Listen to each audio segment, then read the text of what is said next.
اعوذ باللہ من الشیطان الرجیم بسم اللہ الرحمن الرحیم الحمد للہ رب العالمین وصلی اللہ علی محمد وآلہ الطاہرین اللہم صلی علی محمد وآلہ محمد۔ آپ تمام طلاب عزیز کی خدمت میں 10ویں امام علی نقی علیہ السلام کی ولادت باسعادت کی مبارکباد اور تہنیت پیش کرتے ہوئے درس شروع کرتے ہیں۔ جمع قرآن، آج کے درس کا عنوان ہے جمع قرآن۔ آپ جو موجودہ قرآن دیکھ رہے ہیں، قدیم زمانے میں قرآن اس طریقے سے نہیں تھا، سمجھ رہے ہیں؟ زمانہ گزرتا گیا، اس کی شکلیں بدلتی گئی، ٹھیک، لیکن شکلیں بدلنے سے مراد یہ نہیں ہے کہ آیتوں کی ترتیب بدل گئی۔ آیتوں کی ترتیب نہیں بدلی ہے، آیتیں جس ترتیب کے ساتھ کل تھیں اسی ترتیب کے ساتھ آج ہیں۔ ترتیب میں تبدیلی اس لیے نہیں آئی کہ آیتوں کی ترتیب و تنظیم نبی کریم کے حکم سے عمل میں آئی ہے۔ اللہ کے رسول نے جس طریقے سے آیتوں کی ترتیب کا حکم دیا تھا اسی ترتیب کے ساتھ آیتوں کو رکھا گیا، سمجھ رہے ہیں؟ آیتوں کا نزول ہوتا تھا، اللہ کے رسول حکم دیتے تھے کہ ان آیتوں کو کہاں پہ رکھنا ہے۔ پھر جب اللہ کی طرف سے دوبارہ کوئی بسم اللہ نازل ہوتا تھا تو نبی کریم حکم دیتے تھے کہ اب یہ سورہ مکمل ہو گیا ہے، یہ بسم اللہ دوسرے نئے سورہ کی علامت ہے، لہذا آیتوں کا نزول ہوتا جاتا تھا، اسے سوروں کے درمیان ان آیتوں کو حکم رسول سے رکھا جاتا تھا۔ لہذا قرآن کی آیتوں کی ترتیب و تنظیم یہ توقیفی ہے، توقیفی ہے یعنی حکم رسول سے عمل میں آئی ہے، لہذا آیتوں کی ترتیب و تنظیم میں کسی طریقے کا کوئی اختلاف نہیں ہے۔ آیتوں کی ترتیب و تنظیم جو زمانے رسول میں تھی، حکم رسول سے جیسے انجام پائی تھی اسی طریقے سے آج بھی ہے۔ آغاز میں پہلے بسم اللہ نازل ہوتا تھا اور پھر آیتیں نازل ہوتی تھی تو ترتیب نزول کے مطابق آیتوں کو اس سے جوڑ دیا جاتا تھا۔ جب دوسرا بسم اللہ نازل ہوتا تھا تو سورہ کو وہیں پہ ختم کر دیا جاتا تھا اور پھر دوسرے سورہ کا آغاز ہو جاتا تھا۔ کبھی کبھی خود جبرائیل امین اللہ کی جانب سے حکم لے کر کے آتے تھے اور نبی کریم کو وہ حکم سناتے تھے کہ ان آیتوں کو فلاں مقام پہ فلاں جگہ پر رکھا جائے۔ جو ایک عام روش تھی کہ نبی کریم آیتوں کی ترتیب و تنظیم کا حکم دیتے تھے، کبھی کبھی اس کے برخلاف ہوتا تھا۔ جبرائیل امین حکم لے کر کے آتے تھے اور وہ رہنمائی کرتے تھے، بتاتے تھے کہ ان آیتوں کو کہاں رکھنا ہے۔ تو جو دستور، جو حکم لے کر کے جبرائیل امین آتے تھے انہی کے دستور اور حکم کے مطابق آیتوں کو رکھا جاتا تھا۔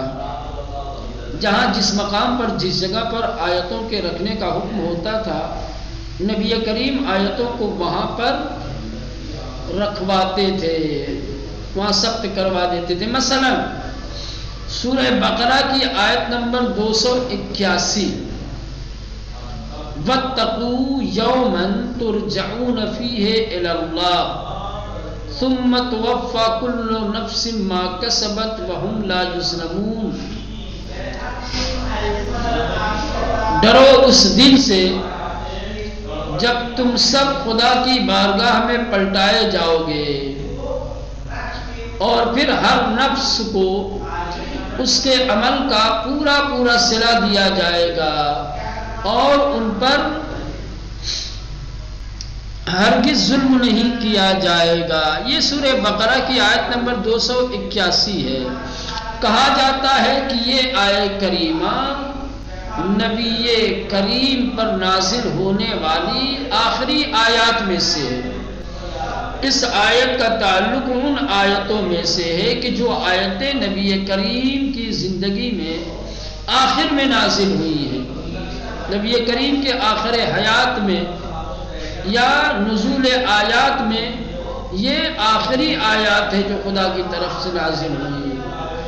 لیکن پیغمبر اسلام کے حکم سے ان آیتوں کو سورہ بقرہ میں جگہ دی گئی، سورہ بقرہ میں ان کو ثبت کرایا گیا۔ سورہ بقرہ میں آیت ربا اور آیت دین کے وسط میں رکھی گئی ہے۔ اب سوال یہ پیدا ہوتا ہے کہ جب یہ آیتیں آخر میں نازل ہوئی تو قرآن کے ابتدائی سورہ بقرہ میں ان آیتوں کو عام دستور یا معمول کے خلاف کیوں ایک خاص روش، ایک خاص طریقے سے بعد میں نازل ہونے والی آیتوں کو ابتدائی سورہ میں کیوں آخر رکھوایا گیا؟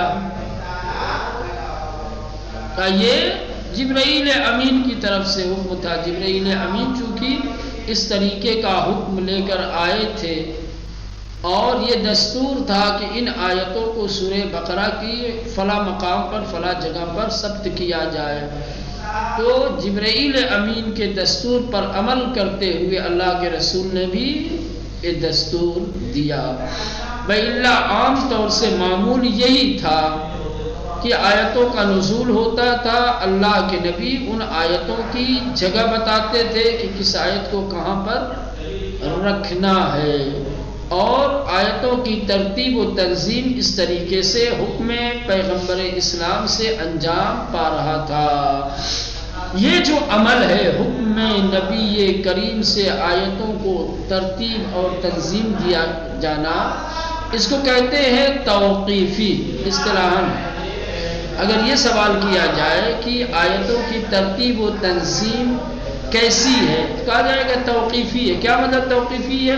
یعنی دستور پیغمبر، حکم پیغمبر سے آیتیں ترتیب و تنظیم پائی ہیں، اس میں کسی کی دخالت نہیں ہے۔ تو آیتوں کی ترتیب سے آپ واقف ہو گئے کہ آیتوں کی ترتیب اور تنظیم توقیفی ہے۔ آیتوں کی ترتیب و تنظیم میں کسی کی کوئی دخالت نہیں ہے اور اس میں کوئی اختلاف بھی نہیں ہے۔ آیتوں کی جو ترتیب و تنظیم کل تھی وہی ترتیب و تنظیم آج بھی ہے۔ کل جس طریقے سے اللہ کے رسول کے حکم سے آیتیں تنظیم پائی تھیں اور جہاں پہ جو آیتیں رکھی گئی تھی اسی شکل میں آج بھی باقی ہیں۔ اب سوروں کے بارے میں، جو سوروں کی موجودہ ترتیب ہے، سورہ الحمد سے آغاز ہوتا ہے اور پھر سورہ بقرہ پر اختتام ہوتا ہے۔ تمام سوروں کی عدد لکھی گئی ہے، پہلا سورہ، دوسرا سورہ، تیسرا، چوتھا، پانچواں، قرآن کا اس طریقے سے جو 114 سورہ ہے۔ تو سوروں کی جو موجودہ ترتیب ہے، کیا آیتوں کی طرح سے سوروں کی ترتیب بھی توقیفی ہے؟ سوروں کی ترتیب کو بھی نبی کریم کے حکم کے مطابق رکھا گیا ہے یا سوروں کی ترتیب توقیفی نہیں ہے، دوسرے لوگوں نے سوروں کی ترتیب میں دخالت دی ہے؟ کیا ہے مسئلہ؟ یعنی اس سلسلے میں اختلاف ہے، علماء اور ماہرین کے درمیان اس مسئلے میں اختلاف ہے کہ سوروں کی ترتیب و تنظیم توقیفی ہے یا غیر توقیفی ہے۔ علم الہدیٰ سید مرتضیٰ اور ان کے جو ہم عصر دوسرے محققین ہیں، ان کا کہنا یہ ہے کہ رسول کریم کے زمانے میں قرآن کی ترتیب و تنظیم بھی منوعاً موجود قرآن جیسی تھی، یعنی قرآن کی جو ترتیب و تنظیم آج ہے یہی ترتیب و تنظیم نبی کریم کے زمانے میں بھی تھی۔ قرآن کی آیتوں کی تنظیم و ترتیب میں جس طرح کوئی اختلاف نہیں ہے، سوروں کی ترتیب و تنظیم میں بھی کوئی اختلاف نہیں ہے۔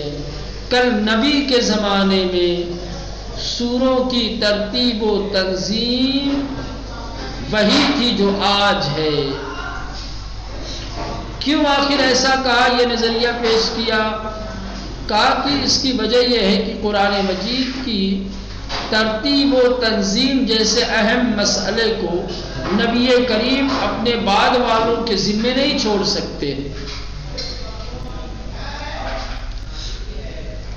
قرآن کی آیتیں ہوں چاہے سورہ ہوں، ان کی ترتیب و تنظیم کا مسئلہ ایک اہم مسئلہ ہے۔ اس اہم مسئلے کو نبی کریم کسی اور کے حوالے کیسے کر سکتے ہیں، کسی اور کے اوپر کیسے چھوڑ سکتے ہیں؟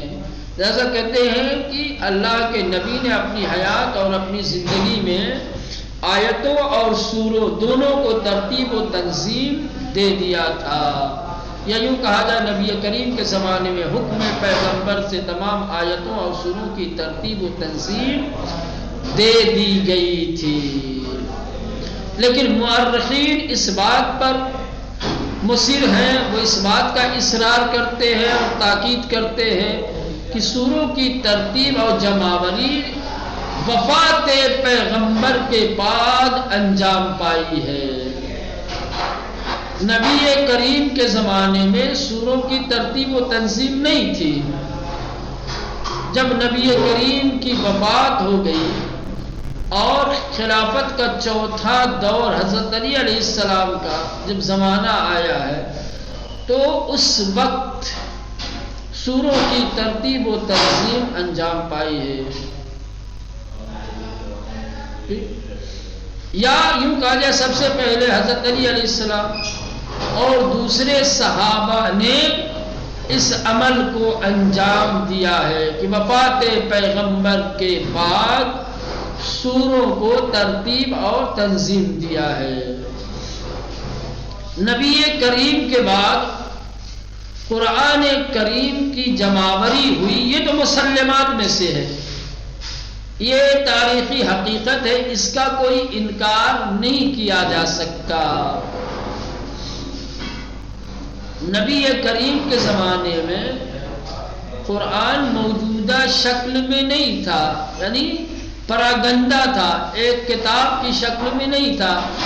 قرآن کے آیتیں اور سورہ بکھرے ہوئے تھے، ان کو اکٹھا کیا ہے حضرت علی علیہ السلام نے یا اور دوسرے اصحاب نے مل کر کے، تو اس سے تو انکار نہیں کیا جا سکتا کہ قرآن مجید کی جمعآوری نبی کریم کے بعد انجام پائی ہے۔ تو چونکہ قرآن کریم کی جمعآوری نبی کریم کی وفات کے بعد انجام پائی ہے، مؤرخین اس سے نتیجہ یہ نکالتے ہیں پس سوروں کی ترتیب و تنظیم بھی اسی وقت انجام پائی جب قرآن کو جمع کیا گیا۔ حالانکہ یہ دلیل نہیں بن سکتا، قرآن کے آیتوں کا جمع کرنا یا قرآن کو ایک کتابی شکل میں جمع کر کے پیش کرنا، یہ اس بات کی دلیل نہیں ہے کہ زمانے پیغمبر میں سوروں کی ترتیب و تنظیم نہیں تھی۔ لہذا دیکھا آپ نے سوروں کی ترتیب و تنظیم کے سلسلے میں دو طریقے کے نظریات ہو گئے، ایک علم الہدیٰ سید مرتضیٰ اور ان کے دور اور زمانے کے محققین کا، جو اس بات کے قائل ہے کہ زمانے پیغمبر میں حکم پیغمبر سے سوروں کی ترتیب و تنظیم دی گئی۔ خود نبی کریم کے جس طریقے سے آیتیں نبی کریم کے زمانے میں حکم پیغمبر سے ترتیب اور تنظیم پائی ہیں، اسی طریقے سے سوروں کی ترتیب و تنظیم بھی زمانے پیغمبر میں حکم نبی سے انجام پائی ہے۔ ان کی دلیل یہ ہے کہ سوروں کی ترتیب و تنظیم کا مسئلہ ایک اہم مسئلہ ہے، اور اللہ کے رسول اس اہم مسئلے کو اپنے بعد والوں کے کاندھوں پہ نہیں ڈال سکتے تھے، لہذا خود ہی اللہ کے رسول نے اس اہم عمل کو انجام دیا ہے۔ دوسرا نظریہ مؤرخین کا ہے۔ مؤرخین کہتے ہیں کہ نہ، چونکہ قرآن مجید وفات پیغمبر کے بعد جمع کیا گیا ہے، لہذا سوروں کی ترتیب و تنظیم بھی وفات پیغمبر کے بعد ہی عمل میں آئی ہے، اور قرآن مجید کی جمع آوری کا مسئلہ کہ جو نبی کریم کے وفات کے بعد پیش آیا ہے، یہ تاریخ کے مسلمات میں سے ہے۔ بہرصورت ہم اتنا ہی کہیں گے کہ قرآن مجید کی جمع آوری کا مسئلہ وفات پیغمبر کے بعد پیش آیا، یہ ہم بھی تسلیم کرتے ہیں، اس بات کو ہم بھی مانتے ہیں، ہم سب قبول کرتے ہیں کہ قرآن وفات پیغمبر کے بعد جمع کیا گیا، لیکن وفات پیغمبر کے بعد قرآن مجید کا جمع ہونا اس بات کی دلیل نہیں ہے کہ سوروں کی ترتیب و تنظیم بھی وفات پیغمبر کے بعد عمل میں آئی ہو۔ ٹھیک، اب یہاں سے وفات نبی کے بعد، ارتحال پیغمبر کے بعد سب سے پہلے قرآن مجید کی جمعآوری کے لیے جس نے اقدام کیا ہے وہ ہے حضرت علی علیہ السلام کی ذات۔ نبی کریم کی وفات کے بعد سب سے پہلے آپ نے قرآن مجید کی جمعآوری کے لیے پیش قدم ہوئے۔ روایات کے مطابق 6 مہینے آپ اپنے گھر میں رہے، خانہ نشین رہ کر اس کام کو، اس عمل کو پائے تکمیل تک پہنچایا۔ 6 مہینے میں امیر المومنین علیہ السلام نے وفات پیغمبر کے بعد قرآن مجید کو مکمل کیا، جمع کیا۔ ابن ندیم کہتے ہیں کہ سب سے پہلے جو مصحف مرتب ہوا وہ حضرت علی علیہ السلام کا مصحف تھا، یعنی اس سے پہلے قرآن کی کتابی صورت نہیں تھی۔ قرآن کو ایک کتابی شکل میں سب سے پہلے امیر المومنین علیہ السلام نے جمع کیا ہے، اور حضرت علی علیہ السلام نے جو مصحف جمع کیا تھا وہ آل جعفر کے پاس رہتا تھا۔ اس کے بعد پھر آگے ابن ندیم لکھتے ہیں کہ ابو یعلا حمزہ حسنی کے پاس میں نے حضرت علی علیہ السلام کا تحریر کیا ہوا مصحف دیکھا ہے۔ خود ابن ندیم کہتے ہیں کہ میں نے علی کے ہاتھوں جمع کیا ہوا مصحف ابو یعلا حمزہ حسنی کے پاس دیکھا، جس کے کچھ صفحات ندارد تھے، یعنی اس میں کچھ صفحات کی کمی تھی، کچھ صفحات ایسے تھے جو اس میں موجود نہیں تھے، اور حسن ابن علی کی اولاد نے اسے میراث کے طور پر لے رکھا تھا۔ اس کے بعد محمد ابن سیرین اکرمہ یہ نقل کرتے ہیں کہ ابو بکر کی خلافت کے آغاز میں، ابو بکر کی خلافت کے ابتدا میں حضرت علی علیہ السلام خانہ نشین تھے اور قرآن کو جمع کرنے میں مشغول و مصروف تھے۔ راوی پوچھتا ہے، راوی سوال کرتا ہے، کیا مصحف علی کی ترتیب و تنظیم بھی دوسرے مصحفوں جیسی تھی، یا علی نے قرآن کو جو جمع کیا تھا تو اس میں سوروں کی ترتیب و تنظیم دوسرے مصحفوں سے الگ تھی؟ کیا علی کے مصحف میں ترتیب نزول کا خیال رکھا گیا تھا؟ اکرمہ نے کہا کہ جن و انس مل کر بھی علی کی طرح قرآن جمع نہیں کر سکتے،